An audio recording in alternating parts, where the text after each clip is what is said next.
We're live? Yeah. Okay. Hey plebs, welcome to the respawn point. Welcome to your fourth respawn. Can't get the hang of the game, can you? Next time, just stay outside the wall. We know Monday's your least favorite day. So we're here to help you get back into the game. Or week. We'll be talking about PUBG, new map potentially, leaks, and respawn, not respawn, well we are respawn Mondays, but Battlefront 2 leaks as well. So, we're your hosts, Elias Christensen. and Nick Barry. So Elias, how has your Monday been? It's been a little busy. I drove to pick up somebody at LaGuardia Airport, so probably about 6 hours driving, and a stop at IKEA along the way. Did you get anything? Yeah, I got legs for the table for Megan's new desk over there. Nice.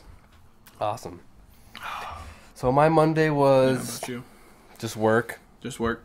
Yep, my boss came back from vacation, so we did a job. It was pretty chill. We didn't start until like 9, so it wasn't bad. Yeah. But tomorrow I have to be there for 6:30. Oh, early. Yeah. So I have to get up at like 5:30. That stinks. Yep. I don't. I'll probably get to bed at 5:30. So what have you been playing this week, though? This past week or two? Elias, I've been playing a lot of PUBG. I know. Guys, we're not talking about Battlefront 2 ever again. Just PUBG. Yeah, just right? PUBG. No, that's a lie. No. Well, last respawn, which is 2 weeks ago already, I hadn't played it. Yeah. And we talked about I just played a couple games before that. You talked about it a little bit. And obviously, it's a very popular game. It hit the peak players concurrently is now 1.34 million. It jumped by 340,000 players in the last 2 weeks. It was just the other day. I think it was like Thursday. Oh So, my goodness, because it just hit 1 million. Yep. Like So within the last month. So it's just growing. Holy cow. Yep. So, what was it? It was Ethan. We were on chat, and Ethan was like, dude, you gotta play. And shout out to him. He bought me the game. But we played until like 3 in the morning that night. Wow. And, well, you were there. I was there. Yeah, you were there. So, it was pretty fun. Instantly addicted. Mm-hmm. So, literally, that's all I've been playing the last 2 weeks. Yeah. I haven't played anything else. How's it going? Any It's wins? good. No wins. No wins I'm here not good either, enough. I'm but not good enough. But it's fun. It's very like, I don't know, for some reason, like looting in games is fun. It's a little therapeutic sometimes. Yeah, like like in Ark, like just inventory management, like it's just organization, and it's easier to do than actually cleaning your room. right. You know? So I mean, it kind of. I mean, not really. It doesn't really remind me of this game, but I was thinking Borderlands. Like just a lot of looting in that game, Yeah. and for some reason, just looting is fun and like getting weapons and stuff. Upgrade, yeah, it's just constant potential upgrades and Yeah. So I think I've kind of hit the beginner wall though of okay, it's really fun, but now I just want to win, and winning is really hard. winning's hard.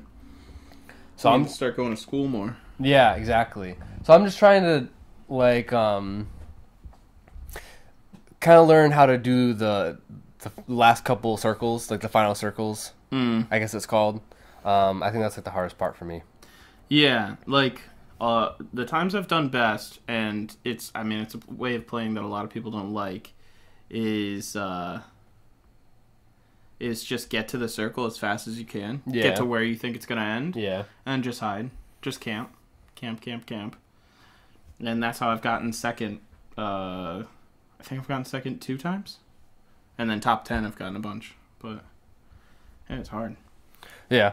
So yeah, we've finished. I've gotten a lot better at just like getting kills because before it was just like survival, which is Yeah, which is you're still running fun. away and stuff. It's like it's a we- mode you get into, but yeah, you want to practice with the different weapons and Yeah. So like I had we've had oh my goodness, we've had so many different experiences. But one recently that's off the top of my head was I was with Metro and Ethan, and Ethan died, but me and Metro were stuck in this room. And a squad came in after us, and there was 4 of them.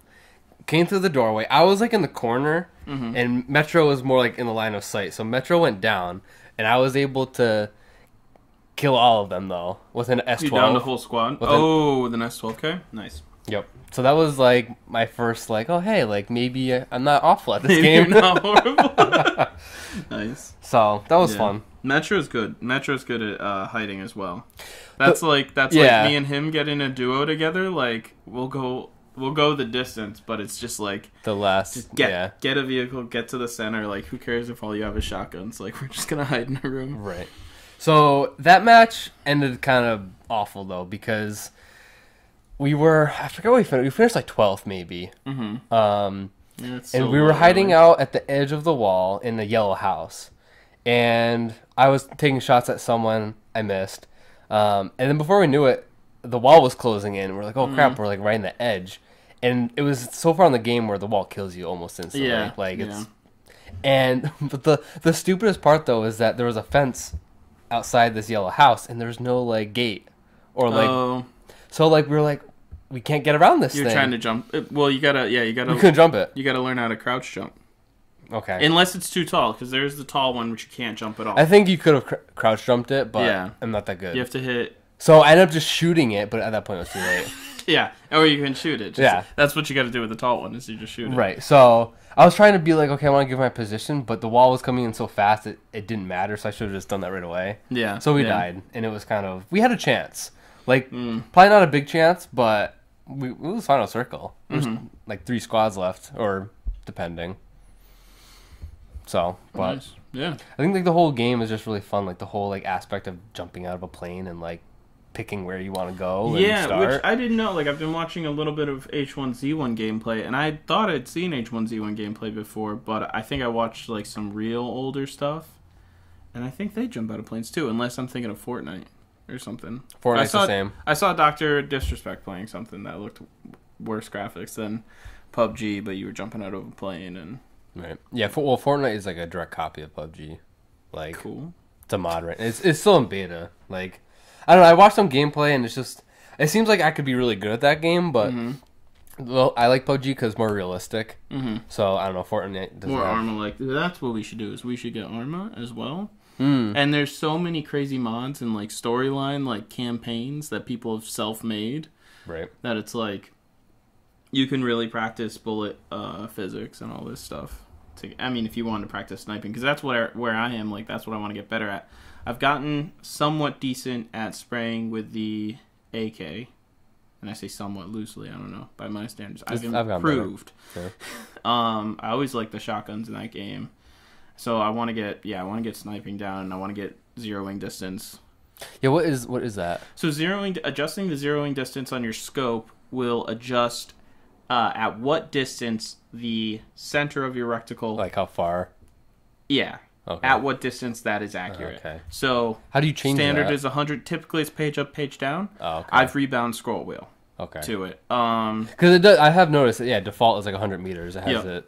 Yeah. So 100 meters is the very tip of the so like crosshair? on a 4x scope, yeah. It's at the top of the red. Okay. And something I didn't know is the 4x scope is like this, and then there's a line with hash marks through it, but the line goes up a little bit. So the tip is 100, and if you haven't adjusted zeroing distance, the top of the vertical line is 200. I was way overcorrecting before. I was like aiming 400. Okay. Instead of like what I should have been going 200. Okay. But you can, if you rebind it to your scroll wheel, you can change it quick, and you can tell the distance on your mini map. The yellow lines are either 1,000 or 400. That's a real difference. I know the white lines, the smaller white squares, are 100 meters. Okay. So you can look, if they're in a house, you can guesstimate how far they are. That's something I've heard, like, you gotta, like, use your mini-map a lot when you're trying to measure the distance. Yeah. And I was watching some people, and they said you eventually get used to telling how big a person is and how far they are away. Okay. And I think some of the scopes, this is something I didn't look into, but some of the scopes are designed to where the width of the horizontal marks match the width of a person's shoulders at that distance. Really? Yeah, so if the things are lining up, that's where you're aiming for. Oh, okay. So, but I haven't played around with that too much. Yeah. I've been practicing actually shooting at the correct zeroing distance. Right. Not adjusting, because I was adjusting way too much before. Right. Okay, well, we can talk more about PUBG later. Yeah, we're going to get into it later. So what else have you been playing? Got back into Ark a little bit. I took a break for a while. Had some stuff going on And we had been wiped, and we were moving servers, and I was like, oh, I put in too much work on this server already. So I think, yeah, I put in like a solid 40 hours on that server in 1 week. And so I took a break. 2 of our admins are taking a break now, so the tribe's not necessarily falling apart, but... Sounds like it.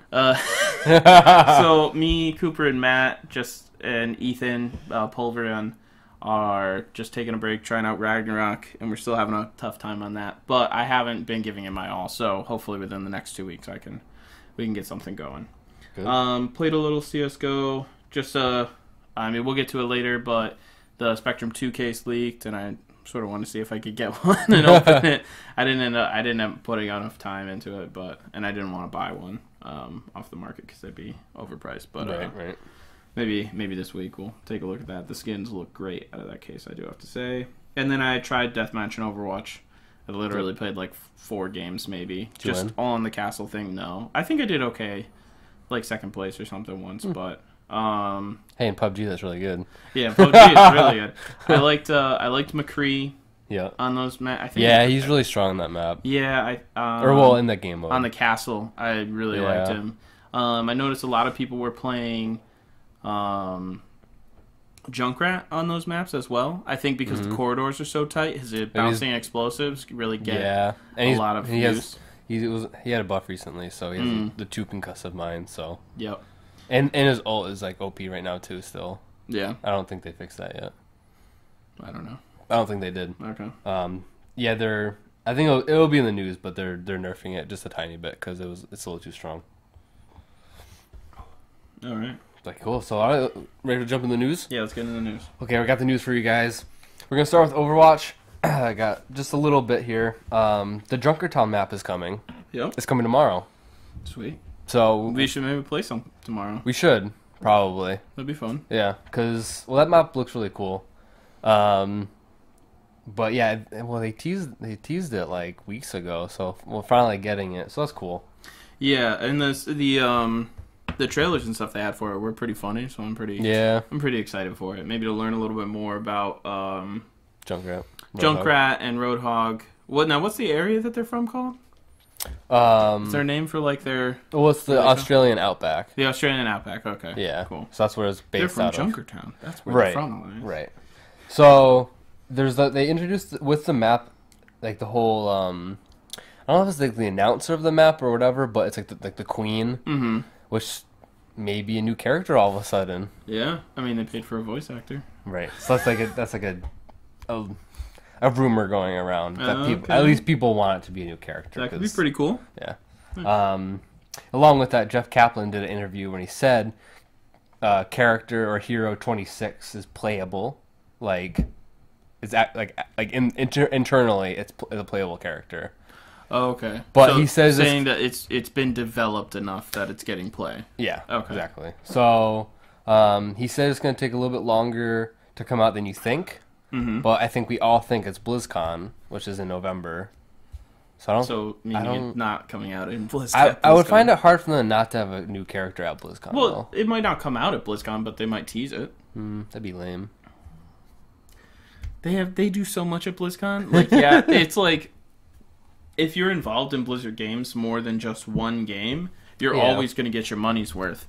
Like, even if you don't play WoW, if you play Overwatch, Hearthstone, and Heroes of the Storm, like, there's always going to be way too much for you to do at BlizzCon or see at BlizzCon. Right. Anyway. Right. Too much in-game loot. Okay.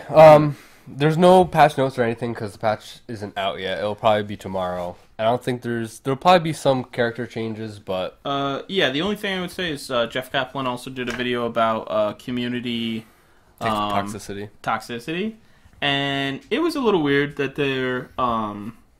devoting a whole team to a report system and battling toxic players. Yeah, I mean, that seems like a lot because I've never encountered toxicity in Overwatch. Like, it's probably one of the cleanest games I've ever played. It must be at more of like a higher level play and like competitive or something. Yeah, I could see that, and I could also see that maybe they just want to prioritize it. It's one of their big priorities. It's just kind of sad that they're putting in more that they have to put in more effort. Yeah. That takes away from developing more content for the game. Yeah, and that's what Jeff Kaplan emphasized. He doesn't Right. want to do it, have it that way either. But Right. But like coming from a community like League, I mean, Overwatch Yeah. is like the least toxic game I've ever played. yep, Like that's even PUBG. I mean, that's not the nicest player base. I mean, right. funny. I mean, you can sometimes, but you can just leave your like the comp or the mic on team only, so you don't hear people. yeah, But yeah, people are pretty. They say some stuff. yeah. So But yeah, that's the only other thing. yeah, but I've had it muted for. I've just leave it muted, so I don't really hear anything.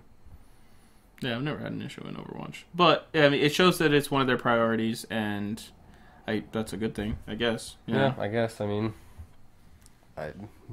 whatever. They take user feedback seriously. Yep. So there was. I'll just bring it up briefly. There was a Reddit user named Yinnipig, who had a concept for Ariza's ult where instead of his whole concept was based off the fact that Mercy's ult, her new ult, is basically an Ariza ult, her damage beam. Okay. So it kind of makes Ariza's ult kind of redundant and boring, especially as like a tank. Like for a tank, it doesn't really make sense to have like this thing that damage. I find it a little hard to pull off too. Right. And because people just shoot it. And people just shoot it. That's like, the thing. Yeah. It's not very like. Think of. I just compare it to like Reinhardt. You have to put it behind your shield, and that still means that like it's not an engage. No. Like if you use it on an engage, it's still going to get blown up. So you have to use it when it's like a help. It's like a burst to defense. Right. But I think most of the times, like, say like you have an Ariza on your team and she ulted. Like usually you're like, oh, we won that team fight, and then later on you realize like, oh, like Ariza ulted, we had that damage boost. It's not like this big. It's like a Reinhardt ult, which is like a big thing that is like a really strong engaged. So his concept was that Ariza gets basically a Winston bubble, but it's on her, so she's moving with it. Yeah, yeah. And so that way it's more like tank oriented, and that way you can kind of, maybe push the cart better, or just like, okay, like stay around me type thing. Yep. It could be a little bit more interesting than just having a damage boost for your team. Yeah, I think so. Never mind. Arisa's powerful enough to do to push by herself sometimes, depending on how many people are down. She can push against 3 weak players. Like, she can output damage. So having something like that would make you a more independent unit, which doesn't necessarily lead to team play, but I don't know, make you a little bit more capable in times of need. You know. Yeah, I think it'd be a little cooler. But that was about it for Overwatch. Let's move on to Arc. Okay. What's the Arc news, Elias? We had a couple of updates in the last 2 weeks. Nothing too big, but they're starting to tease some Aberration creatures for the Aberration DLC. So we're going to take a look at the first one. It's going to come up on the screen now. And so the first one looks like sort of like a Thyla to me. It's, 4 legs, carnivorous creature, obviously. Yep. Something I did see someone pointing out in one of the forum posts is that it looks a little bit like a bat with its ears. That's true. So definitely thinking it might be a cave creature, or in Aberration there's just underground areas. So lends itself towards that. Plus, you can also see in the background that it can climb on your zip lines and potentially vines if there's some sort of vine system. That's interesting. Climb on walls. It looks pretty neat. I think that all that climbing ability will mean it's still going to be weaker in damage than a Thyla. But, sort of be more like, I could see comparing it to a Saber in damage and tankiness. I think it's going to be less tanky than a Thyla. Right. It's more like has really like high mobility, and that's kind of the... Yeah, because you can solo Alpha Carnos with a Thyla, with a decent Thyla. Like, they're tanky and they do a ton of damage. So I think this one's going to be a little bit more glass cannon because it's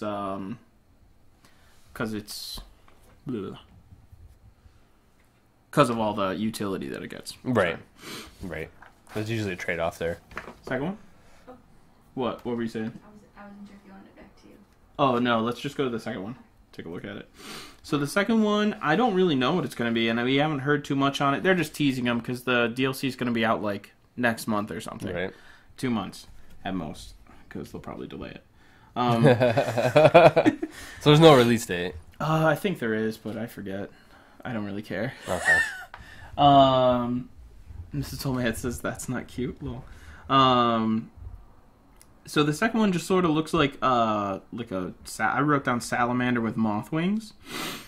I have no idea what it's gonna be. It does. It almost looks like a gecko too. With like a gecko. Fingers.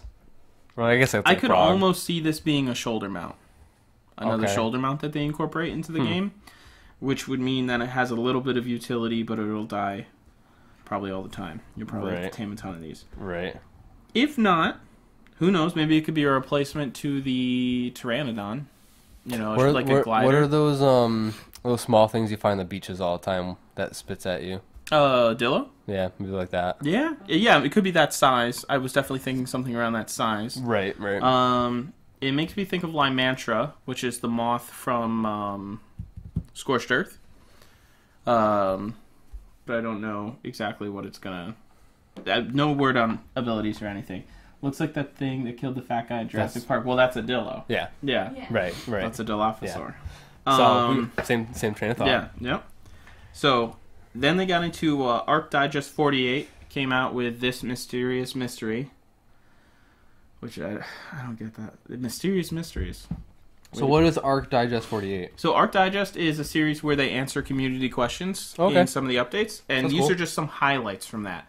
There were a lot of questions asked with a lot of answers that people in more niche areas of the game might care about. I didn't really cover those, but you may want to take a look if you care about if you manage any servers or stuff like that. Okay.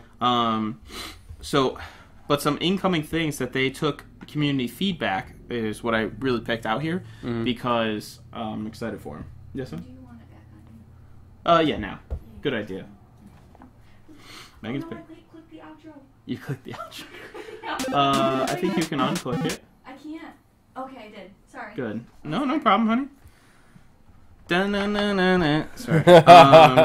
So they're gonna include a Titanoboa turret mode to attack only conscious targets. Incoming. Well, that means it's coming. Like, they're working on it. Somebody suggested it. Like, Dillos, you can set to a turret mode to attack people. Like, they'll spit the acid at people. Right. It's kind of cool. Typically, like, with aggression statuses, it's passive, which means they won't even attack if they're being attacked. Neutral, they'll attack if they get attacked. Right. Aggressive, or attack your target, so they attack what you attack. Right. So... two things they're starting to include. One, specifically for Titanoboas, they're going to include a turret mode to attack conscious targets only. So they'll be able to knock people out, and then you'll be able to cage them. They won't kill them instantly, that's cool. which is pretty nice.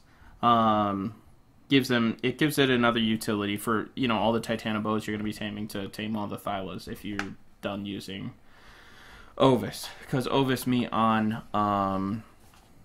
the island is still hard to come by unless you move over to Ragnarok.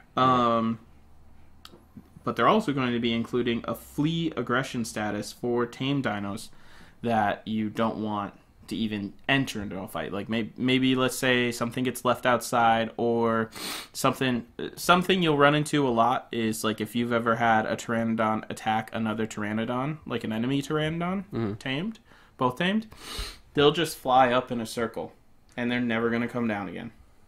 They're just going to continually run out of stamina and attack each other. So being able to set it to flee would make it so that you might actually be able to get to it without taming another Pteranodon to go get it. Right. There's a bit of a leak for new plant species on Aberration, Plant Species Z. And the person that commented on it said maybe it would be carnivorous. They didn't really allude to that, but I could see something like that. Like Plant Species X shoots knockout stuff. Plant Species Y is a trap, holds people. Plant Species Z, I could see doing like damage, like eating people. Right. So that'll be pretty neat. The Dino TLC pass is coming this year for older dinos, so they're going to be updating the stats and potential utility of some of the original dinos. Think Dillos, think Trikes, Rexes, Raptors. So what does TLC mean? Tender loving care. Oh, okay. Just no, I knew that. I didn't know if it stood for something. No, so it's just a little update, a little care for the dinos that were just original with the launch, because so the rest of the dinos got so much utility that I think they want to update them so they're not so weak. It's kind of like League. I'm hoping they're going to make Pteranodons even faster. Okay. Because after the update where you couldn't include speed, you couldn't update speed anymore, the flyer nerf, they sort of lost a lot of their purpose. The Learning Channel, Megan? TLC, the Learning Channel. Also, another big thing, they launched a community app for Google Play, and iOS is coming soon, so you'll be able to access the forums on your phone, which is sort of neat. But even neater, I didn't even know this was a thing that you could do through the forums, is you can link your Steam, and maybe it's just a thing through the app. You can link your Steam, and you can set up tripwires and baby hatching notifications through this app somehow. I don't know exactly how that works, but that seems pretty sick. So you'll know when a baby's going to hatch, or you'll know when you're getting attacked. Right. Oh, yeah. That's right, Cooper. They are my favorite. Those are Nick's favorite. Yep. So do you think that's it? Anything else to add? No. I mean, that's some nice quality of life changes. Just, I want them to put on more servers. Please. Okay, so you want to get into Battlefront 2? Sure. Looks like I moved the Battlefront 2 on the dock, sorry. No, I mean, it's fine on mine. Okay. Never mind. So there's a lot of Battlefront 2 leaks that have been going around the subreddit, and I don't want to get into them too much. People have different opinions on leaks and if you should share them or not.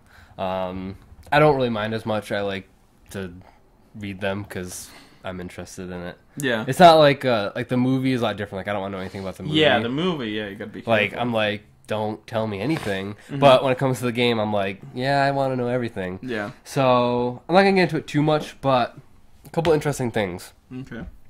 Was that there was this whole drama over on the... If you want to know everything, just go to the subreddit for Battlefront and you can find everything. But what I'm going to bring out is just... there were some beta leaks as far as what we're going to get in the beta. We're going to get another game mode, which is called Strike, and it's going to be on Takodana. So we're going to be able to play the sequel trilogy in the beta. We don't have to wait until launch, which will be pretty cool.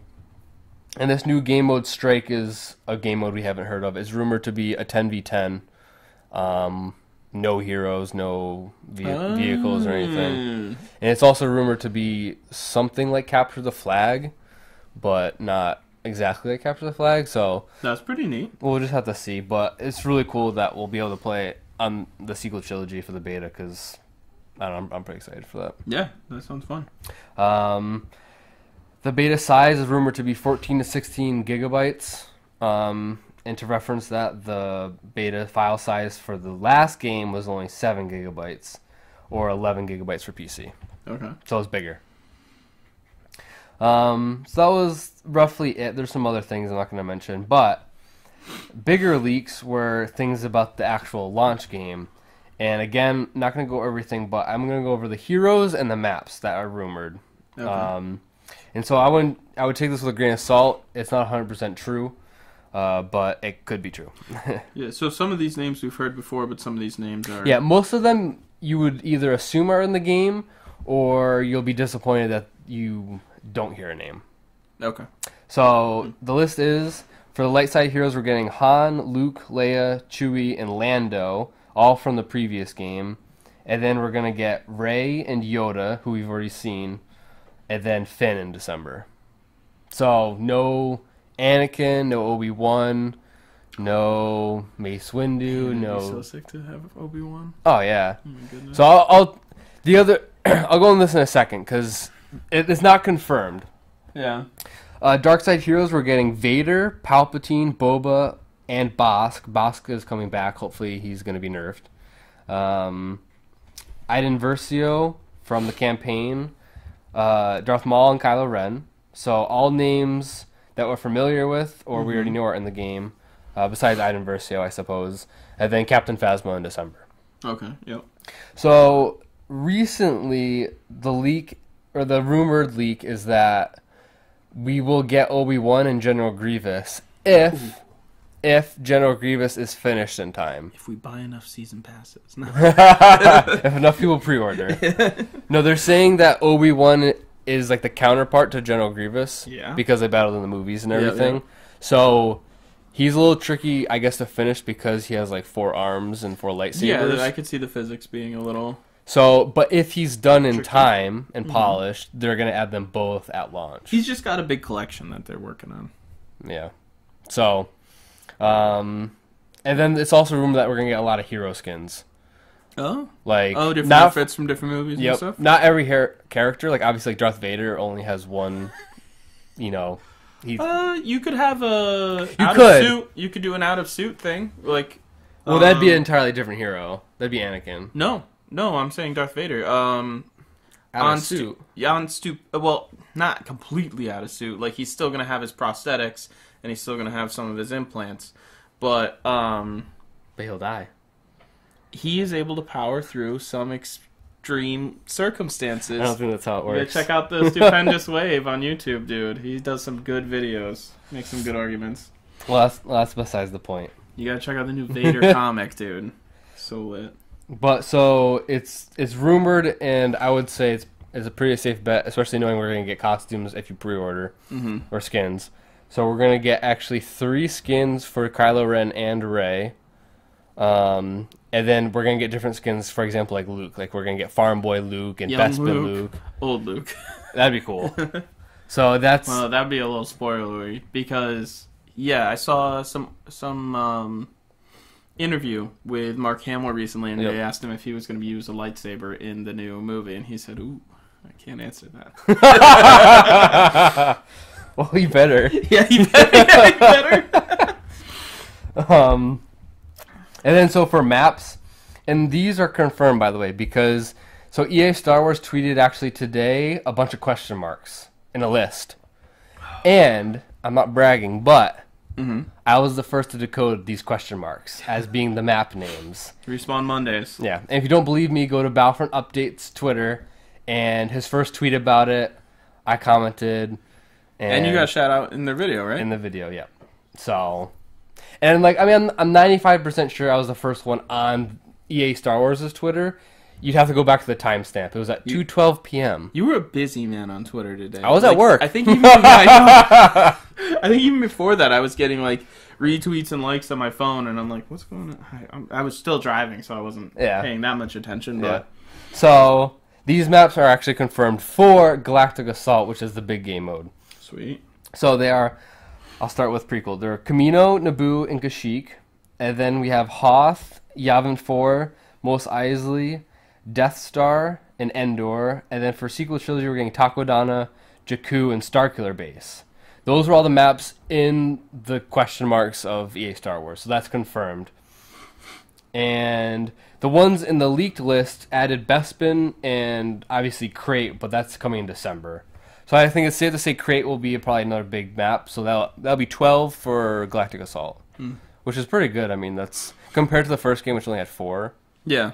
So at launch, anyways, it's gonna be a lot to learn. Yeah. So I think Bespin is only gonna be a small map or game mode. Okay. I think they're doing that. Well, I think that because it wasn't in the list that Star Wars, their official Twitter posted. So okay. So yeah. So I mean, there's a lot of other information, even reinforcement characters, the special characters. If you personally want to go into all this, you can. It's on Reddit. So yeah. So I mean, that's about. I'll add one more thing because they added a picture with the leak. There's a thing called star level next to every hero, starfighter, class, or reinforcement. I think it's like a progression system within each class. Like if you use a class the most, you'll level up in that class separately than your overall level, perhaps. Okay. Yeah. So and this is called a star level. Okay. So it's interesting. Maybe there's some more progression. Maybe that's how we unlock. I don't know, maybe weapon attachments or something along those lines. Or star cards even. Star cards, yeah. Well, no, actually star cards are through the crates. Star cards through crates. So I don't know what it does, but we'll find out. Yeah. So, but that's about it as far as what we want to talk about with Battlefront. Okay. So we'll jump over to CSGO? Yep. Okay, cool. So just quickly, I mean, it's a pretty small update, but so earlier last week, CSGO released Perfect World, which is the censored version of CS:GO for the Chinese market. So all skulls have been removed, blood's been made black, like in Germany, their blood's black. In the game, not in real life. Yeah. Just other stuff like that. Like a lot of, I think there's you can't play on Monastery because it's set in Tibet. Like sort of socio-political issues have just been avoided. That's good. With a war game. Yeah, it's good that CS:GO is going to get more players. This is something I'm interested to see next month. CS:GO still has a lot of players. CS:GO still has a lot of players, but PUBG is more than double now. Yeah. And so I think this release, which they have been working on for a while, might just help them out in the short term. I don't know how it's going to be counted, because some people from China were already playing on Russian servers and Oceanic servers through VPNs, or on private servers or whatever. But now it's sort of a different game. So on the Steam list, it might just be listed as a different game, not altogether. Okay. It's also going to be interesting to see if they were to have professional esports teams, whether or not when they come to, if they make it to a majors, whether or not they'll play on real CS:GO or want to play on Perfect World CS:GO, because it's not going to be censored in real CS:GO, all the little things. So, and never mind, their skins wouldn't transfer over, which isn't a big deal, but it's a thing, you know? It's like, how do you work that out? How do you get Chinese players who are sure to be better at us than, you know, just like in every other game, how do you get them into your competitive gaming scene? Right. So I don't mean to reel back here, but I missed the comment about Star Wars. What comment about Star Wars? So Mrs. Tomath asked, would they wait for Obi-Wan until the movie comes out? My My opinion is that no, because The Last Jedi, there's already going to be a season pass for that, or not a season pass, a season, like a seasoned DLC expansion type thing around the movie, and Obi-Wan's not even in the movie. Yeah, it'd be a different, separate DLC. They're making an Obi-Wan movie. That's 2018. That's 2020. Yeah, because they're making the Han Solo movie first. That's too far away. Yeah, that'd be like Battlefront 3. Yeah, they're already working on they will already be working on Battlefront 3 by then. Yeah. I mean, never mind. Yeah, for his own movie. Yeah. Because so I think for Obi-Wan, it's more of a. The rumor is that he's done, but General Grievous isn't, and they want to release them together. It'll be a prequel Obi-Wan anyway. I mean, maybe he'll get a skin for original trilogy. He probably will have maybe an episode 1, 2, and 3 skin. But episode 1. Yeah. Episode 2 and 3, he's a ghost? No, episode 1, 2, and 3. He wasn't in episode 2 and 3. He was. Obi-Wan? Yeah. He was. No, he wasn't. Of Star Wars? No, you're thinking of... Oh, 1, 2, 3. Sorry, I was thinking 4, 5, 6. Oh, yeah, no. So, yeah, he'd probably get an episode You're 1. Thinking like, I'm thinking old Star Wars fan. Original Obi-Wan that they bring it in. Right. No, I don't think... Will be his prequel skin. I don't know if he'd even have an old Ben skin. I don't know. Oh, why not? That'd be fun. I don't know. Yeah. DICE is weird. They're weird with stuff. Or you could... So, I don't know how his arc on Star Wars Rebels finishes out, but... I don't know either. He kills Darth Maul. He kills Darth Maul. That's Spoilers. all I know. I haven't seen it. Yeah. Could be something done with that, but who knows? So, that's the rumor. And sorry to reel back. No, no problem. Back to CSGO. Yep. Spectrum 2 case got released. 17 new skins. That's a lot. Well, yeah, that's about average, cool. probably. I would say they're not the best looking skins, but it's better than the last couple cases, I think, overall. Okay. You got a low end, decent Glock skin that everybody's going to be able to get. I think it's a blue, but it looks pretty decent. You get a new AK skin that I don't really like, but it's going to be... How many of them are like the rare status? Two or three. I think most are ever. I think usually it's only one red. Oh, okay. 1 or 2 reds, and then you get a couple of pinks, up to 4 purples, 5 blues, and a couple of light blues or whatever. Yeah, I think it's 4 for the last 3. I don't know, but it's I think it's a decent looking case. It'll be interesting to see what it does on the market. I don't think it's going to go up. I don't think they'll be too valuable for too long. I think 2 months it'll balance out.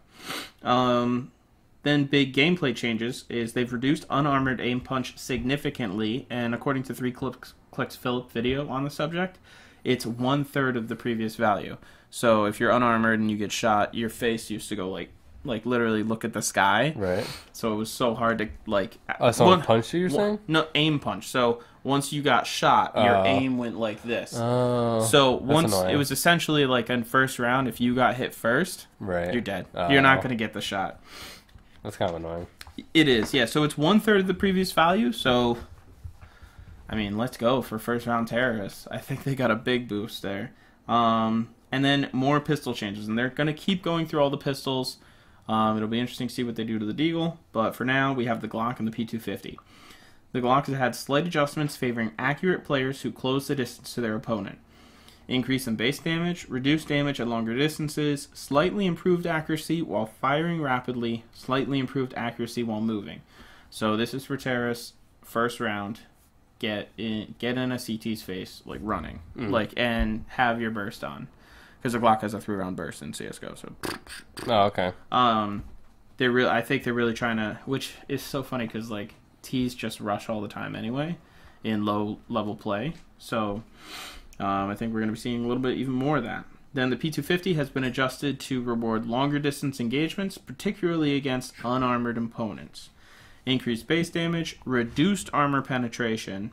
So I think now you can't get a one-hit kill at close range with a P250, which used to be a big argument. Like, you could get a one-hit kill at close range with a P250 through a helmet, but you couldn't do that with an M4A1S, like with a rifle. So they're trying to bring it back down and have everything be in its appropriate place. Okay. And also improve damage at longer distances and reduced accuracy while moving. So if you upgrade to your P250, which I think is a... Is it a $300 or a $500 pistol? I forget. It's one of those. But if you choose to spend your money on that first round, maybe more of a CT-sided weapon when you get to your position, you want to hold an angle, something like that. That's what's going to work out for. So yeah, that's it. Little update, but important. You know, they're just moving along. I think the biggest thing is the Perfect World getting released in China. It'll be interesting to see those numbers at the end of the month. So before we move on, let's just address the chat a little bit. Yeah. Hello to Spencer. The chat is working. And hello to Pulverion, who just joined us. Hey, welcome. Pulverion. How's it going? What have you guys been up to? Let us know in the chat. Let us comment your thoughts as we go over PUBG, because that's like the rest of the show, basically. Yeah. Go play some PUBG while you're watching us. Yep. Okay. So, PUBG news. Yep. So, PlayerUnknown tweeted, and this was 9/13, so this is the 13th, which was 5 days ago. He tweeted that the Battle Eye has banned over 150,000 players, or cheaters, to date, with over 8,000 in the last 24 hours. And we'll get into this a little bit more on the main topic, because I want to talk a little bit what this is exactly. However, we mentioned it earlier, but the peak players on Saturday was 1.34 million, so a lot of people all at once.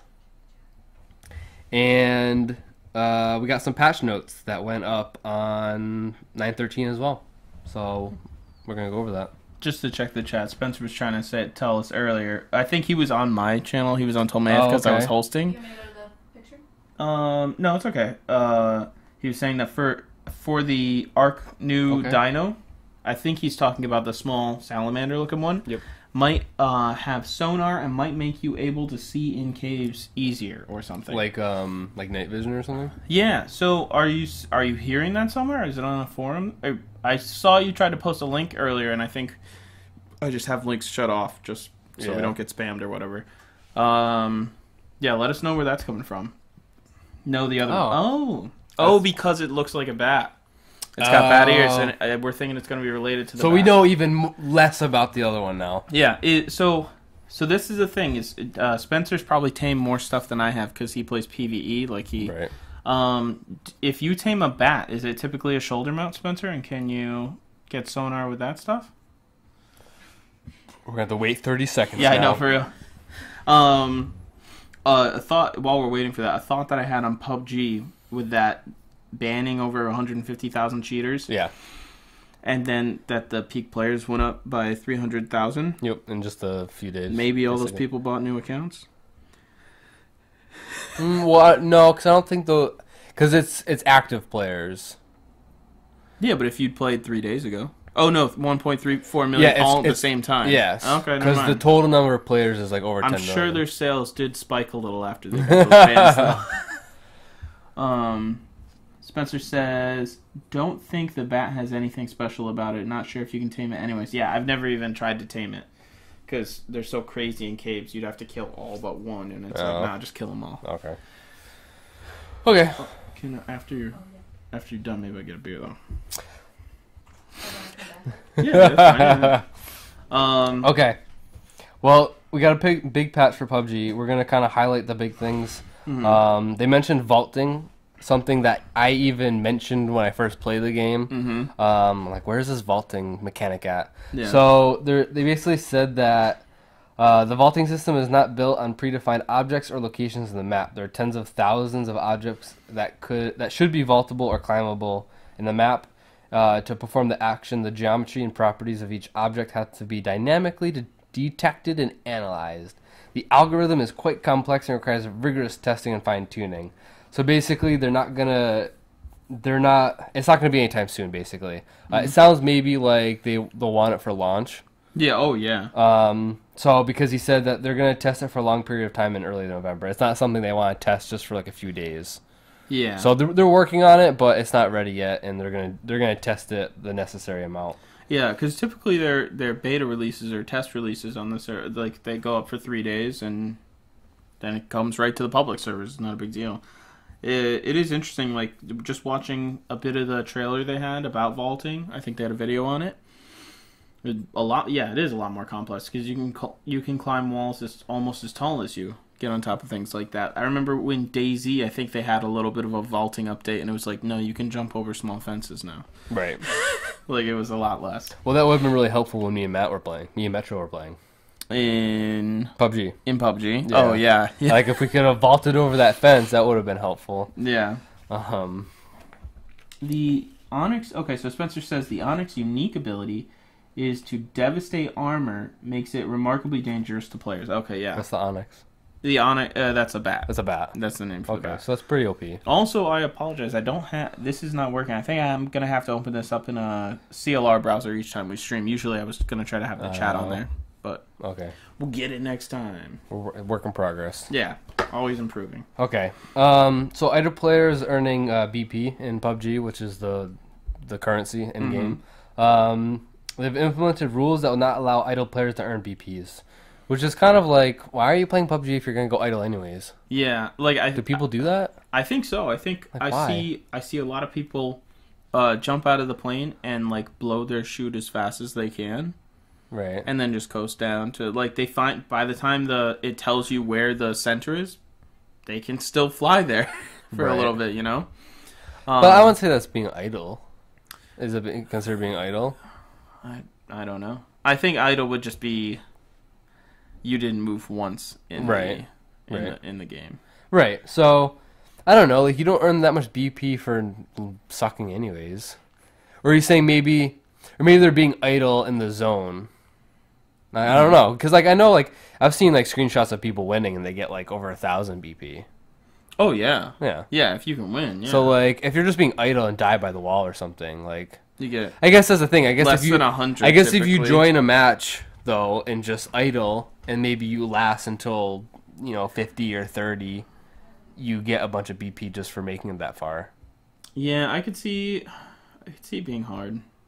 Like, to tell who's idle and who's not. Because, I mean, like I said, I camp. Like, Well, that's like a valid strategy. It is, It's not like... I mean, you got to keep moving every couple minutes, though. So I guess it would just be... Right, exactly. Players that never even move during the start of it. People bought to collect BP to sell cheats on Steam. Chests. Oh, okay. Oh. Okay, that makes sense. Okay. Okay, that makes sense. So people are just kind of trying to profit off of it. Yeah, by then, maybe they're having multiple accounts and they're all being idle. and they're just running in the background. Maybe they have a script that launches the game and something like that. So it. that makes sense then. That's a little crazy. Cause yeah, it's crazy. So, but yeah, so they've taken action to not have that happen. Yeah. And they said they're gonna monitor and improve the current system going forward. Sweet. So let's go down. Okay, this is 5 days ago, which was Friday, perhaps. My math is bad. But so we've already Wednesday, something like that. Yeah, we've already gotten to play with these different things. For the world, they've added a foggy weather. Yep. Which is, it's kind of. I mean, they had fog before, but definitely not like this. It was usually in the rain map. Rain map. So right. This is a little bit different. It's more of a visual nerf as opposed to audible. Right. That's the thing with rain and thunder and stuff. Yeah. It would be hard to hear people. Whereas with this, it's just going to be hard to see people. You're still going to be able to hear them well. Spencer wants to see the beer we're drinking. Okay, yeah, we're drinking Stone Ruination Double IPA. It says, "The liquid poem to the glory of the hop." It's not epic. that bad though. Like a lot of people like like This Is So Man said, it's bitter. But it's not it's a double IPA, so it's very it's a double hoppy. IPA, but it's not that bitter compared to other double IPAs. There's actually a lot of citrus. Yeah. I think. But I don't like IPAs, and I actually enjoyed it. Okay. I think it's not. I like really heavy IPAs, so that's why I think it's not that bad. Yeah. I'm like, everybody could drink this. Right. Back to fog. Okay. The fog. I like the fog. It's different. I like the rain too. Yeah, I mean, like those maps because it works for me because I'm trying to sneak around. Right, exactly. Yeah. So, but I know people don't like the rain map. Like, we had a match last night. No, not last night. The night before, and it was a rain map, and like we only had 77 people. Oh. So it was like a really low starting server. Like, there's only 77 out of 100. Yeah. Or 99 or whatever. So, but that's just me. But so yeah, new weather. It says it should be low probability to occur. So, and I think that means even less than the rain map, which you don't see the rain map all that often. Yeah, the rain is probably less than the fog. I've had the fog like 3 times and the rain like once. Oh, okay. Cool. So, I think it's good though. It kind of changes it up compared. I mean, it's only one map, so having just maybe different weather. Or, is there a nighttime map? Not yet. No, that'd be cool. I could see it being really. I think maybe like an evening map, like yeah. I mean, not like pitch black, but sunset. You know. Yeah. Yeah. That would be cool. That'd be just cool. to kind of. They might have it at different times of day. I don't know if I've paid attention. I think they do because like some days are particularly sunny, other days are like not as much. Yeah. So I think just having like a natural kind of weather system kind of changes it up. Yeah. Because we haven't had the new map yet, which we'll talk about. Yeah. Next. They've enhanced graphics of the sky and pre-existing weather effects, and they added a new town that's east of Stalbar, where everyone is going. Everyone's going to Kamishki because it's new, and it's not even that good. It's not as good as it's like other places. Medium RNG. I think I haven't checked it, but it's just not. Yeah, I don't know. It's a lot of work for not a lot of loot. Never mind. We couldn't even find a. We went there, and I think 3 squads went there the other day, and we couldn't even find a vehicle. And we killed one of the squads. Yeah. So then we lost. Was there only one vehicle in the whole town? It's like a double. It's like a double small town too. Like you should have at least a motorcycle. Yeah, no, it's especially because it's far away. Yeah, that's the thing. If you take that risk, you gotta go. Yeah. Gotta go get a boat. That's what we tried. We tried to get in a boat and loop all the way around. That's right. That's right. And Matt made it the longest on foot over land. Because he had so many stinking bandages and med packs. Yeah, we were like, we're going to go in the boat. And he's like, yeah, I'm not going in the boat. So we split up as a squad. Yeah. Well, okay, so what ended up happening? Elias died because you were already low health. I was already pretty low health. I made it, but right before I got to where the wall was, I somehow flipped the boat. Yeah. And I didn't make it because I had to run the rest of the way, and it was just too far. So don't go to Kamishki. Yeah, and watch out for those sandbars. Stop going to Kamishki so we can. Okay. All right. Want to do some UI stuff? Yeah, UI. Now, what's UX mean? I don't know. Okay. They added an option to change crosshair color, so I've got mine on my default CS:GO crosshair color. It's like a light blue, like cyan. For me, it stands out, and I'm used to it.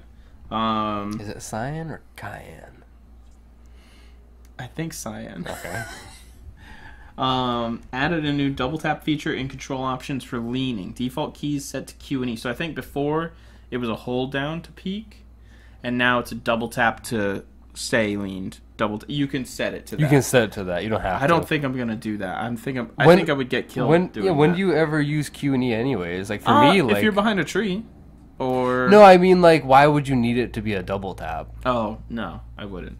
Right. I mean for me, like it works fine. Yeah, I like it the way it is, but evidently some people, maybe it's a thing from Arma. I don't know, or some other game that people are just used to. Spencer is visiting us around New Year's. For real? So that sounds pretty exciting. Okay, let's see. And then, was it cyan? Cyan is the correct pronunciation of the color. Cyan. Tell them I say hi. Oh, yeah, they were. When are you coming next? Thanks for around New Year's again. So, yeah. Cooper11 says, yes, Elias, Cyan. Yeah. That's right. Right. Cooper. So, Cooper is our pronunciation expert. Yep. We have him every once in a while to help us pronounce words. No one cares, Spence. JK. No. Spencer, you better get out here. Yeah, that'll be fun. We should play some PUBG. Leave Connor at home, though. No, JK. Connor. Okay, more to the news. We haven't All right, gotten to the main topic yet. Added a new option to improve the visual effect of going from free look back to character's line of sight. Oh, yeah, so you could set it now. There's two options. You can have it to where when you're free looking back here, when you let go, I think typically your character flips its head forward and you see the animation, the frames. You can set it to where you're looking back here and it goes straight ahead. Oh, that's cool. You let go. Some people are even asking, though, is if you could free look back here, let go, and your body rotates there. They wish they could have a setting like that. That'd be, yeah, I could see that being advantageous. Who knows? Maybe that'll be incoming down the line. But so that's a new option. Added new keybinds when using consumables. I know we already had medical kits at 7 through 0, so maybe we got keybinds for soda or energy drink and painkillers. Yeah, because the medical kit, first aid kit, and bandage is the default key is set to the little dash symbol, which you can change it, but it goes in that order of the highest heal to the lowest heal. Okay. Some other things is that teammates now, there's an icon that represents if they're standing or if they're crouched or if they're prone. There's a new keybind to center the map around your character's current position, which it's like League. It's like it's set to space, where if you hit space, it goes to your character. I like that. But this is for the map. Yeah. Because sometimes if you're running and doing stuff, you can't drag the map while you're looking at if you're moving while looking at it, you can't drag it. So that's super okay. sweet. There's actually like what you were saying about using the mouse wheel for zeroing distance. There's a new feature to reset the zeroing distance using the click of the mouse wheel. Yeah, I saw that, which is another reason why I was like, well, yeah, so mouse wheel makes more sense because now it's all on the mouse wheel. Exactly. Yeah. Yep. Which I have to do this, but there's a new feature in the settings called Inventory Screen Character Render, and this will turn off character rendering in inventory screen to improve performance. I saw that. Is like, honestly, like I'm going to do it because it's kind of cool at first. You get to see what your guy looks like. Yeah, yeah. But because you tab to pick up stuff. And it always lags anyway. Right. Loading your person. So, yeah, it's a good point. So, I'm going to have to do that and see if there's how much better it is. Yeah. As many of you probably know, if you play PUBG, there's a new item, or new weapon. Yep. The Mini 14. The Mini 14 is a lightweight and compact 5.56R. 5.56, well, where did the R come from? Semi-automatic marksman rifle. So the weapon is a sniper rifle, and it uses sniper rifle attachments for both the muzzle and the magazine slots. It can take any type of optic sight. It has lower damage stats compared to other DMRs, but it's compensated by very high muzzle velocity and low bullet drop. Yeah, it's pretty accurate.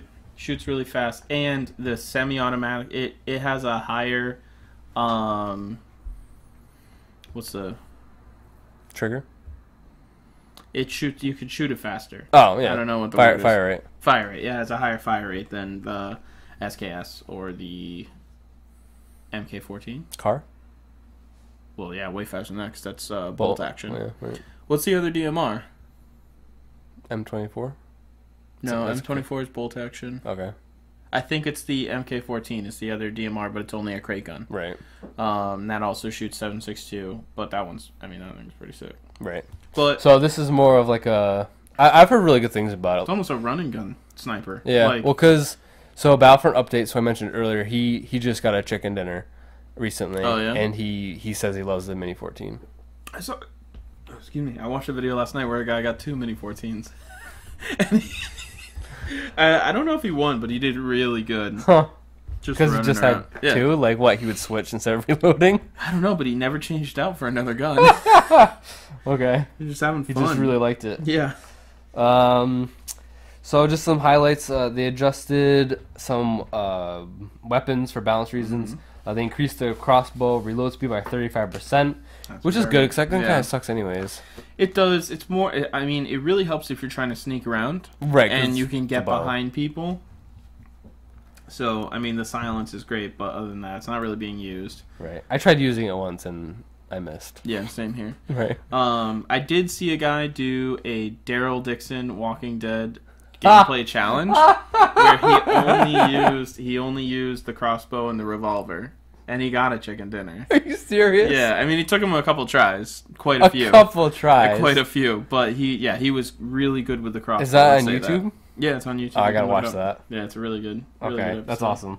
awesome. That's hilarious. The Tommy gun has been removed from care packages, so now it's a world spawn. Yep. I've gotten it, but I haven't used it too much because I just die before I can use it. I got it. I'm not that familiar with it, so I'm not comfortable. Yeah, I got it. It's okay.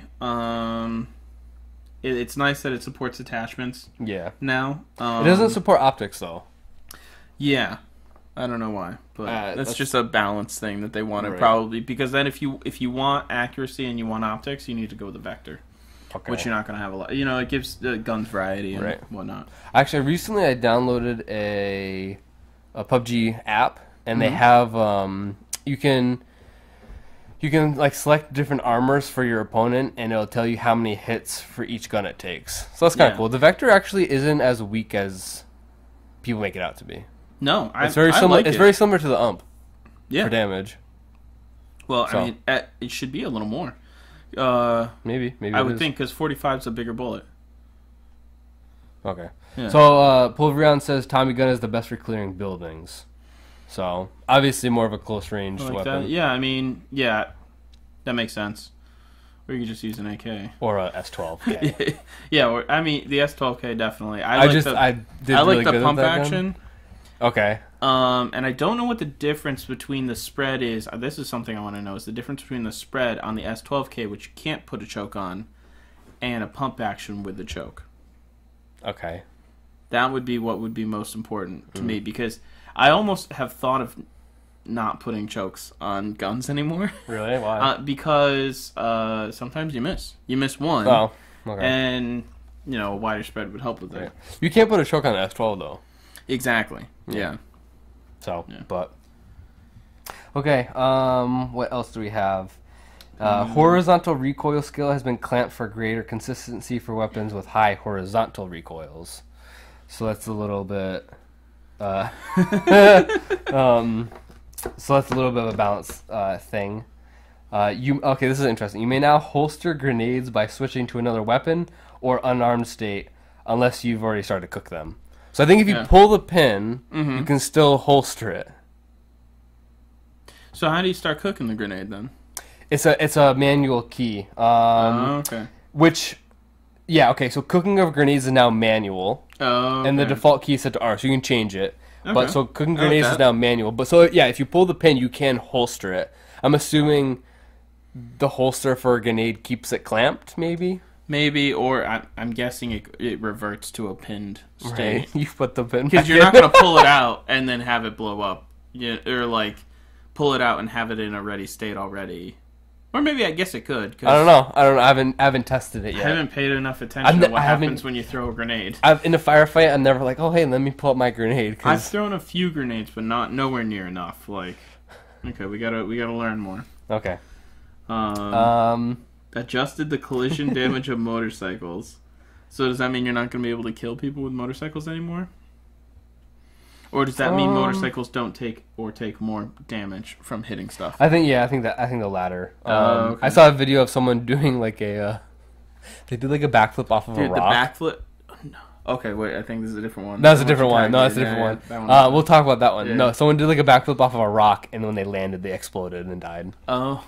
And like he wouldn't land upside down; he landed on the tire. So I think maybe it's that. Me and Ethan were in a duo, and we killed another duo across the street, and I'm like, okay, we gotta go because the wall's closing, Ethan. And he's like, no, I'm gonna go loot them. And I'm like, Ethan, we killed them. We have better stuff than them. Like, don't worry about it. And I'm like, okay, I'm running for the bike. You go loot them. I'll come get you. So I'm coming back, and I'm like, Ethan, I'm not getting off this bike. You get on it when I get there. So we get on it. We're going. We get back in the zone. Thankfully, I accidentally flipped the bike. We both live somehow. We get back on the bike to keep going because we're still outside the white zone. Okay. Except Ethan's driving this time. He flips it. And then it caught on fire, and we just started running away because that thing was going to blow up, and we were both going to die. Motorcycle's not necessarily the way to go. I'm not in love with them. It's the fastest. Yeah, but I'd rather have a buggy. Okay. Just for stability, Yeah. you know? Yeah, that's true. But motorcycles are way more common, I think. Yeah. Okay. Some small things that maybe you won't even notice unless you're a seasoned player. The recoil animations are updated for all weapons. Adjusting animations and balance of throwables. The fuse time for the flash grenade is 2.5 seconds now, so it's lower. The frag grenade has increased lethal and injury ranges, so that's a buff. Improve the animation of the throwing grenade to allow for increased speeds and more accurate trajectories, but decreased visual trajectory distance of throwables. Yeah, that's something I heard in that Double Mini 14 gameplay video. Okay. The guy was complaining about how they nerfed the visual of throwing. They haven't necessarily nerfed. So like with the little line it shows, the like indicator you can throw it higher than what it says. I believe so. So it's inaccurate. The indicator is intentionally less accurate. Oh, maybe they don't want you being good at throwing grenades at windows. Something like that, yeah. Okay. There's an interesting thing I saw. You keep going. I'm gonna try to find it. Okay, so we already mentioned the cooking grenades is now manual. Oh, it was the next one. You may now toggle the throwing mode between overhead and roll of a grenade. Default. Or you can do it while you're throwing it. Yeah, so instead of throwing it overhand, you can roll it like into a room. And there's a key for that, and the default key is set to the right mouse click. Okay, so left mouse key is going to be to pull it. And if you release, you throw it regular? I think so. I've never used a grenade. And then right click is... I would think... Yeah, I think left click is throw. Yeah. Right click is roll. Or that's what it's going to be now. Yeah, that sounds about right. Yeah. Which is cool, because like, it's very more like tactful. Yeah, you can choose what you're doing, yeah. I wonder if you can... I would imagine the noise is even less from rolling it. I would assume this is not just for grenades, but for like even like flash and... Oh, yeah. So like you can like throw a flash grenade and roll it into a room. Yeah. Which is kind of neat. Yeah. Very... You might even be able to roll it under things you can't crawl under. Like a car. Like a car, or there are some walls over by the buildings across the bridge from military base. Yep. That you can't crawl under, but I wonder if you could roll grenades under. Right, probably. Have to do some playtesting on that. The movement speed of characters affect the trajectory of throwables. That's pretty cool. That's something in CSGO that people value very much, because you can do some pretty crazy throws moving at different directions, at different speeds. So it'll be interesting to see if people can implement that. Nothing. There's improved leaning animation, leaning to left side to expose less of the body. That's good. See, that makes a lot of sense. Yeah. Yep. Sprinting will no longer prevent regeneration of breath gauge and will stop leaning state automatically. So that's good. Yep. You can also change your stance, so you can crouch. It won't stop your reload now, which is good. So like, Oh yeah, that's really good. Because that's really annoying. Because almost anything you do in the game cancels a reload. Cancels a reload. Yeah. Just a note on the sprinting will no longer prevent regeneration of breath gauge and will stop leaning state automatically. So if you have your leaning states set to toggle, yep, you can sprint out of them That's instead good. of re-untoggling them. Right. So okay. that's going to be a lot quicker for some people. Right. You can just use shift. All right. They've made a bunch of sound adjustments. You can look at the full patch notes for these. Something like they've adjusted the audible ranges of reloading and window breaking. So that's good. There's a bunch of bug fixes. Reloading is notable. Reloading will now cancel if a character loots an item with right click during reload. Other, bug fixes. That's all very beneficial to the game. I think the biggest one for me is like characters that fall or glitch underneath the map will now be reset to the ground automatically. So no more like... It's probably pretty important. Yeah. One thing that's still an issue is falling into the airplane. Really? Yeah, I was not the not the airplane you drop out of, but the airplane crash site where the game ends sometimes. Mm-hmm. I was in the airplane last game we played. I think you played with me. Yeah. I was falling into it. Like, oh, really? Like the model's messed up a little bit. You mean when you try to go deeper into the plane? Or no? Even just at the first two seats, on the seat side, not on the clear side. Yeah. Okay. Okay, so others. Do you want to cover any of that, or no? We can go. Oh yeah, sure. Yeah, these are good. Okay. They've added the FPP first-person leaderboard for all regions, which yay! Because we only play in FPP. Yeah.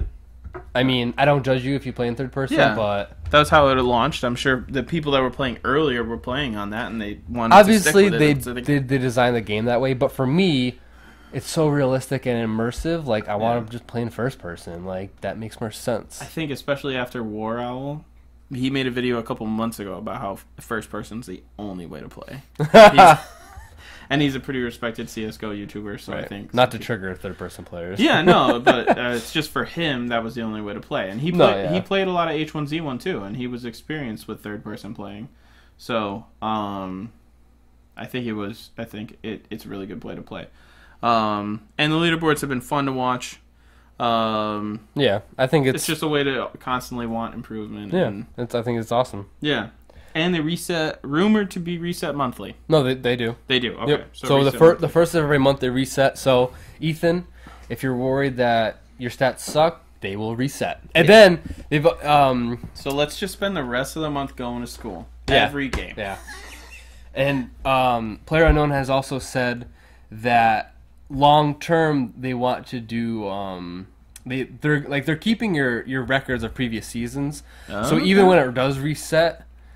Even though we can't see them now, in the future we'll be able to see past seasons and how we did back then. Overall improvement. That's pretty cool. Exactly. So it's not implemented yet, but they're working on that. That's like some care, and like let's hold on to that. Let's set aside a couple servers just to hold everybody's data.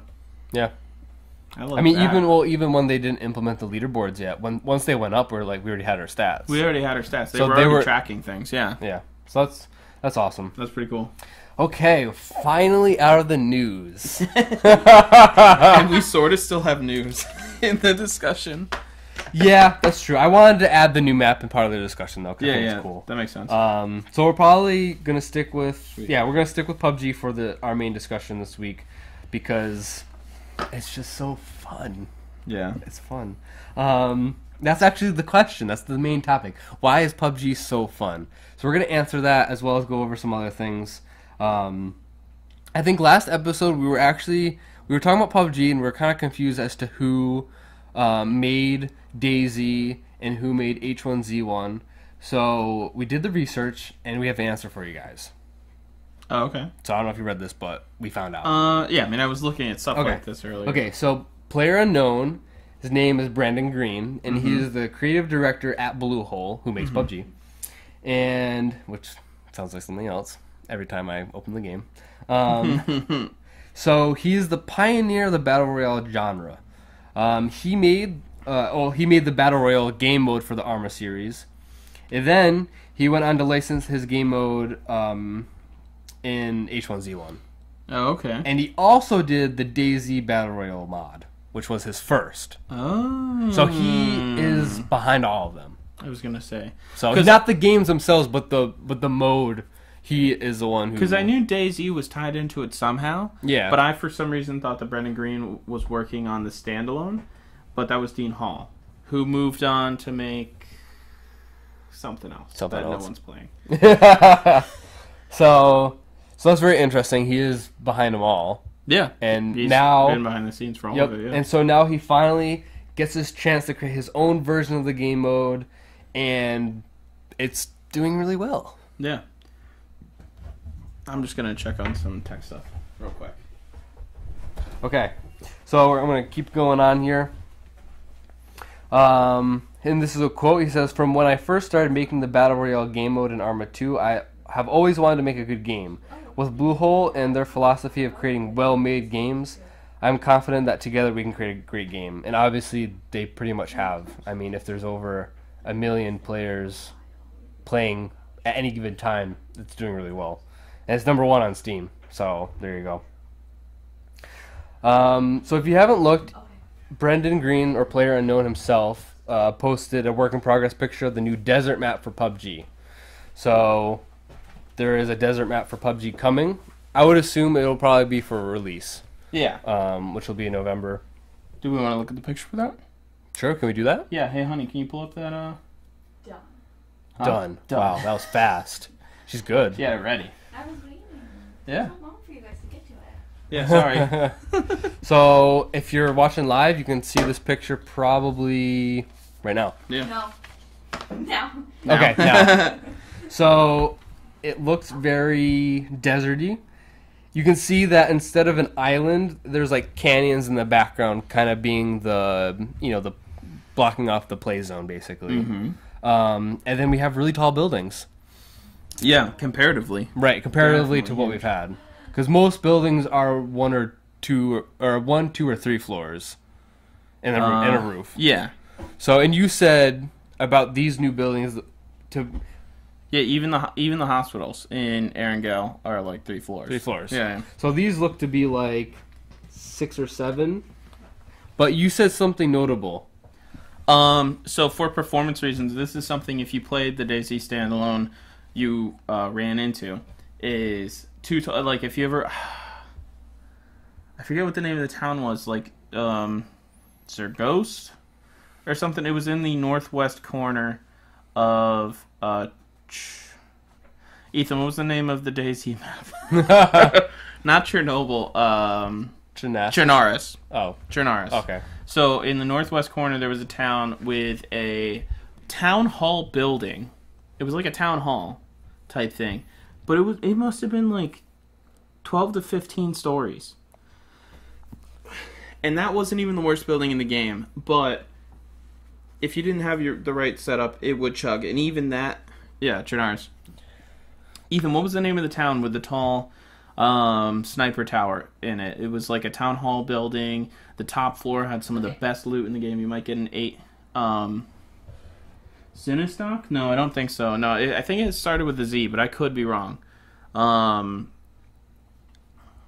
Well, basically, so one of the big problems in DayZ was that you would run into a town and it would load all the buildings, all the floors, all the doors, and all the loot inside of it. Right. So by removing some of the floors in these buildings is what Brian Green commented on, is that Brandon Green commented on, is that not all of those floors will probably be accessible. You'll probably be able to access the first 1 or 2, and then there will be like a dead zone that's not technically in the world. And then the top 2 floors, you'll probably be able to access an elevator shaft or the fire escape on the outside, as we can see on some of these buildings. Mm-hmm. And Ethan says, "Oh, Kranostav," I think. You might be right, Ethan. It's been so long since I played that. So you'll be able to access the roof, maybe the top floor, maybe the next to top floor. And that way it'll reduce how much computing your computer has to do around all those floors and especially objects. For lower spec PCs. Yeah, so they're trying to improve it for everybody, which will be nice. Right. But from this picture, the city looks really big. Like, yeah, I was trying to figure out which city this was on the mini-map. Because the mini-map was data mined, yeah. Which we have in front of us. And so what's notable is that there's a city, which who knows? It may be this one in the picture. It may not be, but it's called Hard Luck, according to the map. And it looks to be 4 times the size of Pochinki. You can get the next picture. Thank you. We're going to show you guys the data mined mini map. Yep. So this town of Hard Luck is going to be. It looks to be 4 times the size of Pochinki.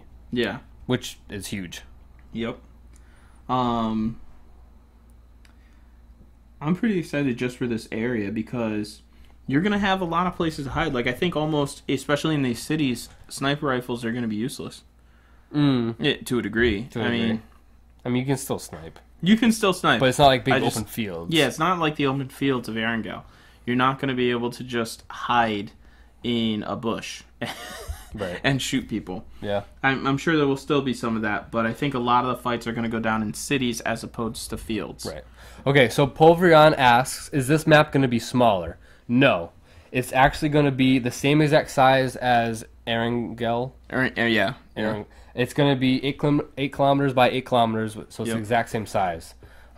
Except the fact that there's not going to be water. Yep. I mean, obviously, but it's not going to be an island. It's not going to be an island. That's what I mean. It's not going to be an island, so there's not going to be... Water's not going to be taking space. There will be a river.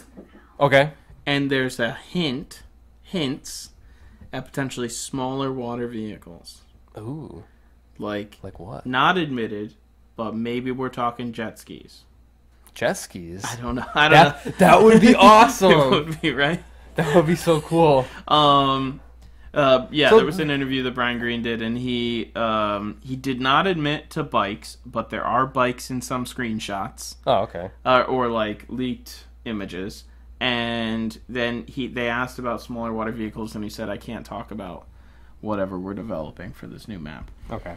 Pulverian says fan boats. I would like that. Oh. That could be pretty cool. That would be cool. So there's not too much outside of this. I mean, you could probably search the internet for more leaks or information, but as far as official news, this is about it. And then, of course, the data mine map, which isn't official, but it looks pretty. It doesn't look complete, obviously, but we can see some. I mean, what 1, 2, 3, 4, like 7 or 8 cities. So, but I'm pretty excited for it just because it's a different environment, and I would assume we'll get different dynamic weather. So maybe a map will have instead of fog, we'll get like some sandstorms or something. Yeah. To kind of reduce visibility. So that could be really interesting. Yeah. Pulverian's saying maybe rafts, but you have to have looted paddles or you can't use them. I think that might be a little extreme. Like, I think not only would that be harder to do. It'd be really slow. But it'd be so slow. You'd be left out in the open. Right. That would be cool, though. Even if the paddles were left in the boat, like, just jump in the boat and start rowing. Yeah. But yeah, you'd be like a sitting duck. Yeah. That's... Honestly, I'm just thinking now, looking at this work in progress picture of the city, it does look like this could be Hard Luck, just where it's positioned with like the canyon wall in the background, and that's the Hard Luck on the mini map is kind of towards the edge of the map. So maybe, maybe, but we'll find out. I mean, there's even like lists, even it says like Crater Alpha, which obviously means just A. Yeah. So Crater A, B.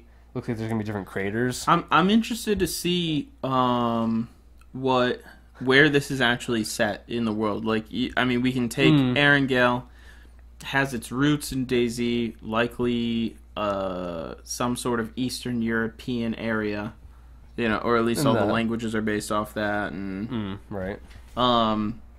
Same as Trinaris and DayZ. Whereas this, maybe we're talking Arizona or Mexico, Central America, because you have sort of those mesa hills in the background of the picture. Right. So, I mean, it could be pretty interesting. They said the weapons, there's going to be some different weapons potentially, and I don't know what that would even entail. You think? Yeah. So it'll be interesting to see what sort of flavor it brings to the game as well. Right. So they're really pushing for official launch to be in the 4th quarter of this year.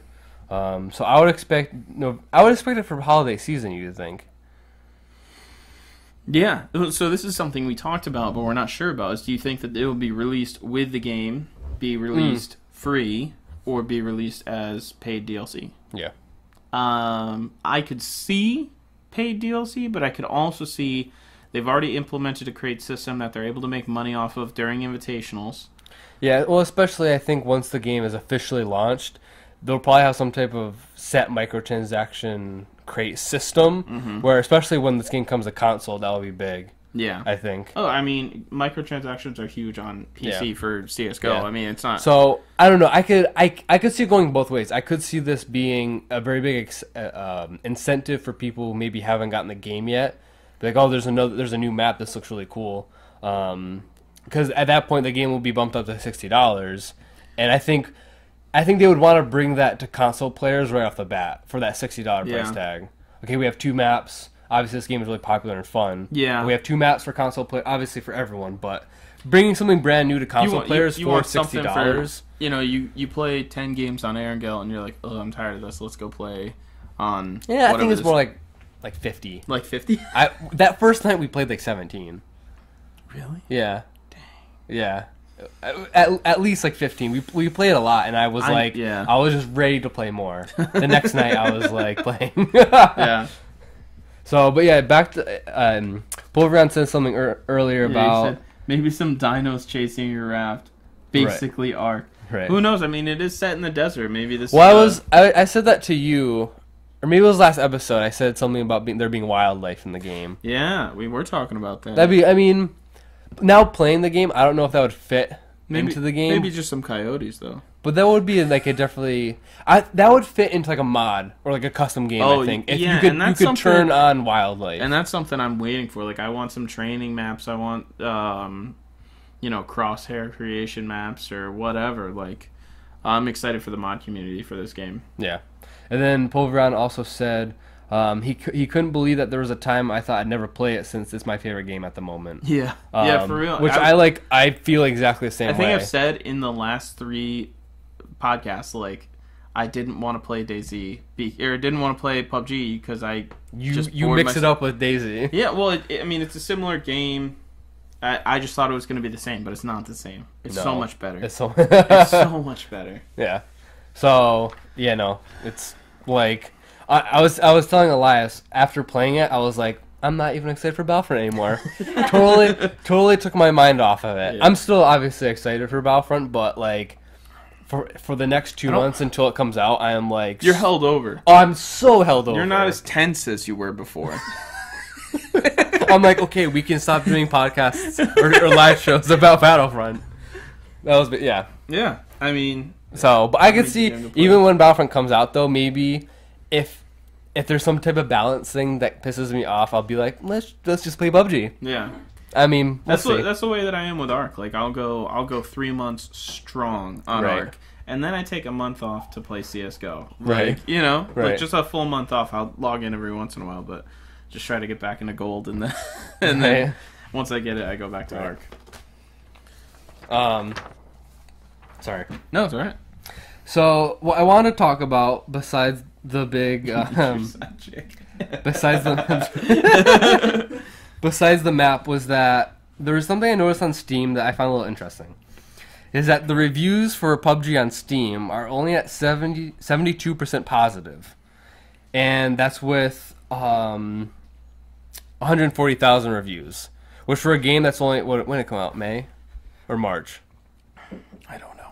I think it was May. Yeah? It really... Well, that's only like...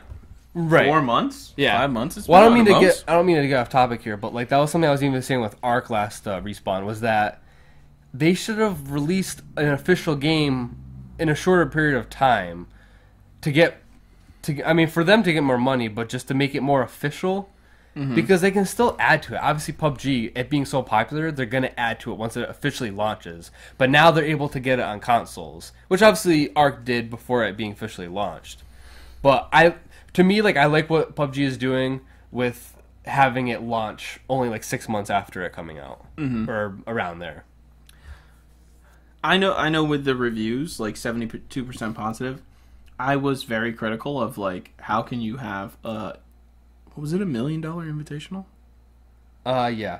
How can you have $1 million invitational in a game with an existing bug where you can see through walls? Yeah. And I will say, within the last month, or even 2 weeks, I've gotten that bug. Yeah. But I think it's less. I think it is less than it was. They're working on it. Yeah. For sure. Yeah. So, but so I'm going to transition this into another topic, basically. Mm-hmm. But just for reference, certain games that obviously CSGO has been out for a long time now, but that game has 90% positive reviews and 1.5 million reviews. That's a lot of people think this game is really good. Wow. And then a game like Divinity, 95%, only 2.7 thousand reviews. That's nowhere near any of these other games, but 95% is a lot. And then Rocket League, 93% with 120,000 reviews. So I'm like, well, why? PUBG is so popular. They have over 1 million active players at one given time. Why is it so low? So I started reading the reviews, and a lot of people are complaining that they're being wrongfully banned for stream sniping. So I was going to kind of ask you, because you know a little bit more about streaming, is this a real problem? Are people actually doing this? Are people being wrongfully banned? What's your opinion? It's not a problem for me, that's for sure. But right. With bigger streamers, you will see like people are able to get into games with them. Like I think Shroud and Summit have a series about, or like there's videos about Banana Man, who chases them around, and like Dr. Disrespect has like a video even about Banana Man like showing up in his stream. Right. Just people that are watching their stream and able to time their games to where they're joining the same game to get into the same game, and then they're able to go to the same places. And I mean, in that case, I think it's generally like lighthearted, like he's not even trying to kill them. Right. Right. But it is a possibility. I think that in a game like PUBG, I mean, there's a lot of hiding going on, so if someone wants to know where you are, that's a big deal. Like my reaction was, because there was a lot of people saying the exact same thing, that because the streamers are partnered with the game. Yeah, because they have a conflict of interest there. Right, because they have a partner system where the streamers are saying like, oh hey, this guy is stream sniping me, and then they go ahead and ban them. And not with usually there's some type of proof, like they'll watch their gameplay, type of thing. But so there's a lot of people saying this, and it begs the question of like, how effective is stream sniping actually? Because obviously they have a delay, usually 30 seconds at least on a stream. I'd say 30 seconds at most. Okay. Some especially professional, because once you get a partnered with Twitch, and you get your official sub button and whatnot, you get to upload at a faster speed. Right. And higher bit rate. So I think for even people that are closer to Twitch's headquarters and all that stuff, it'd be 15 to 10 seconds. Okay. On some people, depending. Okay. Wolverine says streamers should just put bigger delays on their streams. Yeah, you can manually do that. So well, that's the thing. Is like, no one wants to put a huge delay because the chat isn't as interactive. Yeah, you want to interact with the chat. Yeah. But if it's that big of a problem, put maybe a minute delay on. I don't know, like, because, okay, so for me, like, I didn't even realize this until you told me, like, you can look at who's in your game by going through Steam. But I think for the majority of players, like, okay, you can watch someone stream and try to time it, but you're not going to time it right every time. Not every time, but we've tried, so this is something we talked about last week, is that duos can try to meet up to make a squad, and I've done it before. On our first try, we got it. Right. Me, Matt, Ethan, and Justin. First try we got into it, and we were. I don't know, like, and with a million people playing all at once, and it's not even that hard. I'm sure they're grouping by region, right? Like we have NA East Coast, maybe not servers, but they group you by ping, maybe, right? And you queue at the same time, because even if you get into a queue, sometimes you get into a queue and there's only 50 people in your lobby, and then it takes a minute for it to fill up. So I think you have a lot of leeway. Okay. Well, I think it is a real issue, but I could also see if 100 out of 140,000 reviews. Okay, so if you divide that up, 72% rating. What's that going to be? 20 or 30,000 people are complaining about being banned for stream sniping, or let's say 10,000, and the rest just don't like the game. Right. That number seems a little high. It seems a little high. I don't think that many people actually got banned for stream sniping. Right. Because a lot of people are saying, like, spend $30 to get banned. But if you've ever looked at the League forums and seen how many people complained about getting banned for nothing, Yeah, a lot. You can't. It's always false. Right. I've never seen a case get resolved by Riot staff saying, "Yep, sorry." Usually, almost always, someone from Riot goes, "No, here's your chat history in your last game," and it's completely toxic. Right.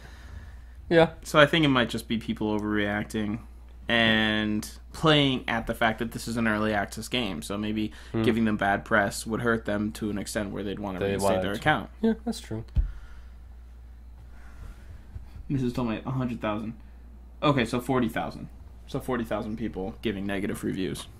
So, yeah, even if a quarter of that is people saying like there's not that many streamers to say that. Yeah, there's not 40,000. Right. Obviously, I didn't read all the reviews. Okay, so but let's say so huge streamers: Summit, Shroud, Dr. Disrespect. There's a Ninja Dude. There's there's a bunch. So let's say 20 huge ones. They each have to ban 500 people. 5,000 people. They're not good. They're not good streamers. They're gamers. No, but I'm just saying, like, if they were actually, they're not complaining. They're not complaining that much. It just, to me, it stood out, and I was a little like, it interested me. I know it could be an issue, and the fact that there could be a conflict of interest is what makes it an interesting subject. So it'll be interesting to see how PUBG proceeds with banning. I mean, the 150,000 number, though, that's not banning people for stream sniping. That's banning people for using wall hacks, aimbot, and other stuff. Not to get those confused. Yeah, so maybe people get banned for wall hack, and they're blaming it on something else. Yeah. So, I think you can, I don't know if you can get banned, but it is considered cheating to go in as duos and team up. Okay. So. I didn't do that then. I did it once. No, to see. It was a test, Yeah, it was for testing purposes. Which I think is interesting, though, because I've seen videos where people join together more than 4 people. Like, 2 squads join 8, and they... Yeah, make 8, and then, I mean, you have a tenth of the player base, potentially. Right. So, I don't know, like, that's overpowering. To me, like, it's not cheating, per se. It's not cheating, per se. But, I mean, like... Maybe you want to verse your friends. Maybe you're going to kill them when you find them. But think like Hunger Games, like the movies. Like, you had a team up. That was the whole point. All is fair in love and war. Yeah. So, I don't know. I know, like, Fortnite has even said that that's specifically, something, too. yeah, you mentioned a few things. We were talking about this earlier, like teaming up in that. And some other thing that you mentioned would be deemed as illegal. And it's like, if I'm able to do it within your game, if your game allows me to do it, and I'm not saying hack, I'm not saying get outside the world, I'm not saying undermeshing, stuff like that. Right, but like if I can go into a game and turn on my mic and say like, hey dude, like want to team up, like how is that considered cheating? That shouldn't be considered cheating. You need to implement I don't know. I think mechanics it's against like part of the game. Like you have to implement mechanics against that for you to be able to ban people and cost them another $30 to $60 to play your game because they're going to keep playing your game, and it benefits you monetarily to do that. Right. So. Yeah. And then for final reference, I wrote down what H1Z1 and ARC got for reviews. Mm-hmm. H1Z1 only has 62% of 97,000 reviews, and ARC has 67% positive of 128,000. So, and I think it's below. If it's below 70, it gets like not a thumbs up. It gets a little like dash. I should go review ARC. So I haven't reviewed ARC, and now I want to review ARC, but I don't know if I want to go negative or positive. So, but that kind of wraps up what we had written down. Do you want to say anything else about PUBG and? No, I think. Or any other game? I know all that. I know Cooper left because he doesn't like PUBG. I know, right? Maybe make him miss out on something. No. Nothing. That covers my gaming world. I mean, I should get back to some single-player games. Maybe we'll be able to talk about that next week a little bit. Right. Well, so we're gonna move into the outro here. This is an hour and 45-minute long podcast. I think we're gonna play PUBG after this. Yeah, we're gonna try to play some PUBG for a little bit. Maybe Pulveron wants to join us. Maybe. Yeah, we can get into a squad. Maybe Spencer. I don't know. Spencer plays PUBG. Spencer doesn't play. Okay. He doesn't like it. Ethan, talk some Metro. Go get him. So if you want to watch us do that, yeah, give us 10 to 20 minutes to set up, and we'll be back. And then in other news, you can follow us here on Twitch at Respawn Mondays. Mm-hmm. Or if you're listening to this on a podcast, you can follow us on Twitter at Respawn Mondays. Yep. Check us for updates. And Yep. You can find our archive on YouTube at Respawn Mondays. Mm-hmm. And my personal Twitter is NikkiGirl7. And mine is Tolmath on Twitter. Yep. So all right, thanks guys. Thanks for joining us. Oh, we're gonna move to weekly. Yeah, we're gonna shows. try for weekly. I know we need to update some of the different things, and also just an added thing for listening on podcasts. Now we're available on Google Play and Stitcher Radio. Yep. So you can catch us everywhere with whatever podcast app you're using. Yep, exactly. Yep. So all those Android lovers out there can listen to us too. And so if you are listening through either of those, specifically iTunes, give us a review, give us feedback. The reviews help us. We've heard many times from listening to other podcasts that it really helps. Right. So apparently it helps us. So do that. So and we appreciate that, and we will shout you out if you do give us a review, good or bad. Yeah. But hopefully good. Otherwise, are you checking for those? I guess next time we should pull up iTunes reviews. No, I do check. Okay, check. Yeah. Okay. So we have a couple. It's mostly from friends, but Okay, cool. so we have one from myself and one from I think Dan. I gotta go do this. Dan. Yep, Dan. Oh, Parker. sweet. Yep. So Nice. Dan Thanks, Dan gave us a nice 5-star review. Thank you. I gotta go review Dan's podcast now. I don't know. He's an have one. He used to. He used to, yeah. I Yeah. listened to it a few times. Oh, did you? Yeah. Yeah. He did it for a while, but he stopped. He's just more into traveling than Yeah. documenting Than his talking traveling. about traveling. So, Alright. but that's it. Thanks for joining us on this show, and thanks for respawning with us. We'll catch you next week.